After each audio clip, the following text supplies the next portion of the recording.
बहुत सारे लोग होते हैं जो पढ़ने की फॉर्मेलिटी कर रहे होते हैं। पहले एक बात सुनो, हर बच्चा पढ़ाई के लिए नहीं बना, ये एक फैक्ट है बेटा। हर बच्चा नहीं पढ़ सकता, सब बच्चे नहीं पढ़ सकते। जिसके दिल में इच्छा शक्ति है ना, पहली प्रायोरिटी, भैया मेरे अंदर इच्छा शक्ति है, मुझे पढ़ना है, विल पावर। जरूर जबरदस्ती में ना तो पेरेंट्स पढ़ा सकते, पेरेंट्स तो सब बच्चों को भेजते हैं पर सारे तो नहीं पढ़ते, ना टीचर्स पढ़ा सकते। ये मानो अगर तुम पढ़ सकते हो ना तो तुम बहुत ज़्यादा ब्लेस्ड हो, क्योंकि हर बच्चा पढ़ाई नहीं कर सकता।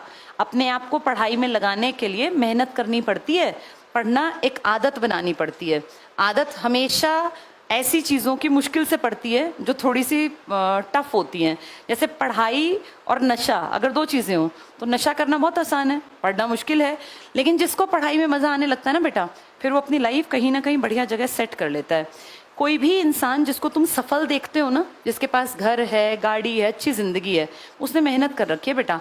बाय चांस नॉर्मल आदमी के साथ कोई बहुत बढ़िया चीज़ नहीं होती।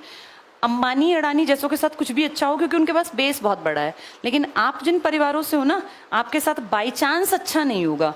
आपको अपने अच्छे के लिए मेहनत करनी पड़ेगी। अगर चाहते हो फ्यूचर अपना बनाना तो पहली चीज़ को हमेशा ध्यान रखना, पढ़ाई के बिना बनेगा नहीं। क्योंकि तुम्हारे पास बेटा दूसरा कोई बेस नहीं होता, किसी के भी पास, मेरे पास भी नहीं था। आज मैं जो तुम्हारे सामने खड़ी होकर बोल पा रही हूँ, ये काम कर पा रही हूँ, कारण मैं लकी रही, बहुत लकी रही। मैं बड़ी ब्लेस्ड हूँ, मुझे बहुत अच्छे टीचर मिले। मेरे टीचर्स ने मुझे समय रहते बता दिया था कि तुम्हारे लिए क्या करना बेहतर है। जैसे आजकल टीचर्स उतना इंटरेस्ट नहीं लेते बच्चों में, उनकी लाइफ में, लेकिन जब हम पढ़ते थे तो टीचर्स ना घर तक की बातें जानते होते थे। तो जब मैंने 12th की, बहुत अच्छे मार्क्स आए। उस ज़माने में 82% बड़ी बात थी। मैंने सन 2000 में 12वीं की थी, 24 साल पहले। तो मेरे एक टीचर ने मुझे कहा कि भाई क्या करोगे बेटा। मैंने कहा सर मैं ना कुछ बड़ा सोच रही हूँ, कुछ बड़ा करूँगी। तो वो जानते थे कि मेरे फादर भाई क्या करते हैं, मेरा क्या हिसाब किताब है। हम 4 बहनें थी। तो उन्होंने मुझे बड़ी अच्छी एक बात कही। राधे श्याम शर्मा नाम था सर का, हिंदी पढ़ाते थे 12th में।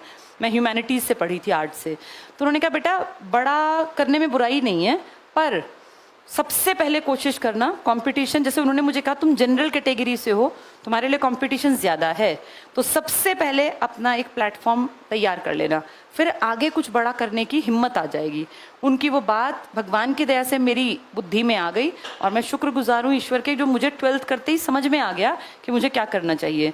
इसीलिए मैंने बहुत बड़ा करने की कोशिश पहले नहीं की, पहले सबसे पहले जो सबसे जल्दी चीज़ मिल सकती थी उसके लिए भाग दौड़ की, और वो मुझे नज़र आया कि मैं सबसे कम समय में टीचर बन सकती हूँ। तब 12th के बाद ही ईटी का डिप्लोमा होता था, उसमें सिर्फ 12th मांगते थे। वो डिप्लोमा किया 2 साल का, तुरंत से फॉर्म्स निकले, नौकरियां आई और मुझे नौकरी मिल गई। मैंने बेटा पढ़ाई बाद में की, मैंने ग्रेजुएशन नौकरी में आने के बाद की। मैंने बीएड, इग्नू से बीएड की, ओपन से होती है Indira Gandhi national open university, अगर तुम्हें ना पता हो, इग्नू, वहाँ से 2007 में मैंने बीएड की, नौकरी में रह रह के। और पता है क्या होता है, जो मैंने जीवन में अनुभव किया, जब आपके पास एक स्टैंड होता है ना, तो आपके काम अपने आप बनते चले जाते हैं, आगे से आगे आपके काम हो जाते हैं। मैं बीएड में all over India first rank holder थी। कैसे? मेरे ऊपर कोई दबाव ही नहीं था। मैं सरकारी नौकरी में सैलरी लेती थी, रोज स्कूल जाती थी, मेरे पास नौकरी थी और मुझे पढ़ाई आगे करनी थी, तो मेरे ऊपर कोई चिंता ही नहीं थी। मैं फ्री होके, बिल्कुल फ्री होके गई, इसीलिए मेरा all over India first rank था।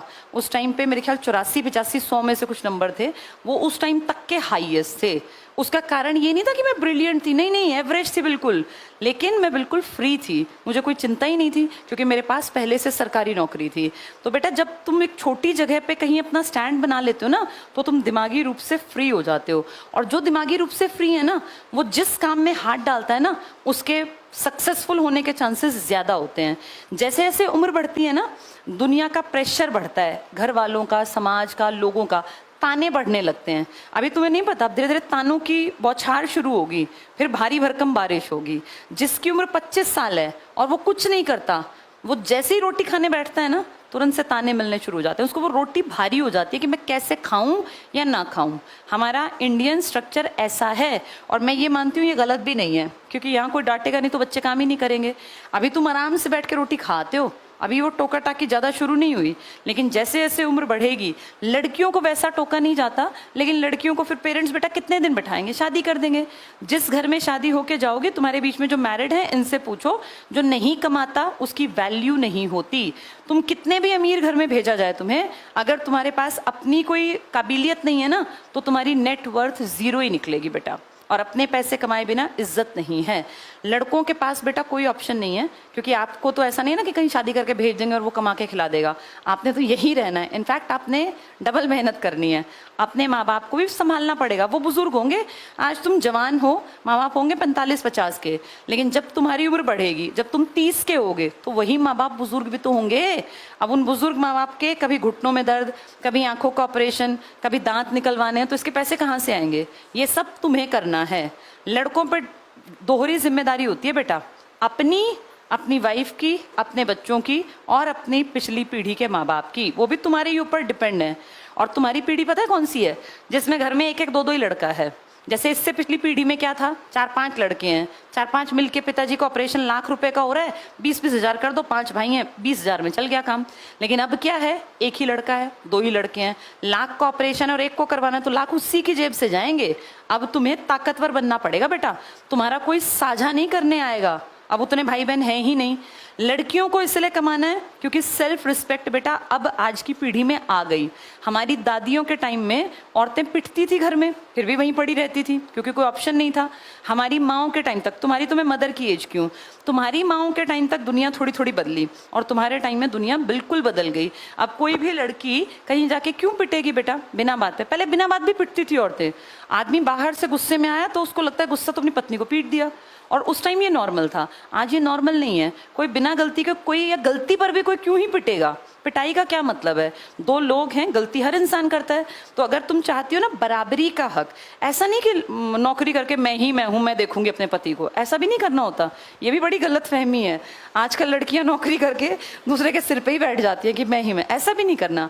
ये इक्वालिटी है बेटा, बराबरी है। कमाओ अपना जीवन बेहतर बनाने के लिए, किसी को नीचा दिखाने के लिए नहीं कमाना कि हमें उसको नीचा दिखाना है। जब 2 लोग कमाते होंगे, बराबरी होगी, तो घर चलाना अच्छा होगा, जिंदगी सुंदर होगी। अपनी जिंदगी के तुम खुद निर्णायक हो। कमाओगी तो इज्जत मिलेगी, और इज्जत मिलेगी तो मन खुश रहेगा। रोज रोज एक जगह रह के बेइज्जती कराने में ना अब लड़कियां कर नहीं पाती बेटा। पहले लड़कियां सह लेती थी बेइज्जती, क्योंकि उनको था कि कहाँ जाएंगे। अब लड़कियों की टूट-फूट इसलिए ज्यादा होती है शादी ब्याह में, क्योंकि बेइज्जती सह नहीं पाती। घर पड़ी रहोगी तो कोई भी इस बात को कहेगा कि पूरे दिन करती ही क्या हो। हर कोई कहेगा भाई पूरे दिन करती क्या हो। इस घर के काम की वैल्यू 0 है, क्योंकि इसको कोई मापता नहीं है मॉनेटरी वैल्यू में। बाहर जाओगी ना 50 हजार लाओगी तो सब बड़े प्यार से बात करेंगे, चाहे पैसों के लिए करें। तुम्हें तो जीवन अच्छा मिल ही जाएगा, तो फायदा होगा। और बेटा तुम लड़कों के पास ऑप्शन नहीं, पहले ही बता दिया। पहले भी आदमी कमाता था, आज भी कमाता है, आगे भी कमाना है। इंडिया में मेल डोमिनेशन है, लेकिन डोमिनेशन का फिर नुकसान ये है कि तुम्हारे ऊपर सब कुछ है, तुम्हारे पास ऑप्शन नहीं है, कहाँ भागोगे? करना ही करना पड़ेगा। आज नहीं 4 साल बाद, 4 नहीं 8 साल बाद आएंगी सारी बातें तुम्हारी कंधों पर। तो अपने आप को मजबूत रखो। कंधे मजबूत कब होंगे? जब पैसा हमारे पास होगा, ठीक है? तो खूब मेहनत करनी है। सब लोगों की बेटा इक्वालिटी का टाइम आ गया, समाज बदल गया, पढ़ाई का टाइम आ गया। खूब पढ़ना है, मेहनत करनी है, दम लगा के पढ़ना है। और फिर कह रही हूँ, सब लोग पढ़ाई के लिए नहीं बने। आपके बीच में से कुछ लोग ऐसे होंगे टाइम पास करेंगे। वो बेटा स्कूल में भी टाइम पास ही करते थे। याद करो अपनी क्लास को, तुम्हारी क्लास में क्या 100% बच्चे पढ़ते थे? नहीं ना। कुछ तो ना काम करना, ना कॉपी बनानी, डांट खानी है, रोज क्लास से निकलना है, मुर्गा बनना है, हाथ ऊपर करके खड़े होना है, यही तो काम थे ना। वही लोग आगे तक भी चलते हैं, वो भी तो जवान होते हैं, वो भी तो बुढ़े होते हैं, बुजुर्ग होते हैं। तो ऐसा नहीं कि सब समझदार बन जाते हैं। जो जैसा है, कुछ लोग प्रवृत्ति को चेंज नहीं करते, कुछ लोगों पे जिंदगी की मार पड़ते ही वो चेंज हो जाते हैं। कई लोगों के साथ ऐसा बुरा भी होता है कि यंग एज में पिताजी गुजर गए, अब सारा बचपना शैतानी सब खत्म हो जाती है, तुरंत से मैच्योरिटी अपने आप आ जाती है, क्योंकि दिखता है कि घर का खर्चा चलाना पड़ेगा। कई बार जिंदगी बहुत जल्दी मैच्योर कर देती है इंसान को। भगवान ना करे तुम्हारे ऊपर वो दिक्कत आए, पर बेटा अब तुम्हारी उम्र आ गई पढ़ने की। अब वो टाइम पास वाला टाइम हटा के और पढ़ाई पे बैठ जाओ अपनी पे, ठीक है?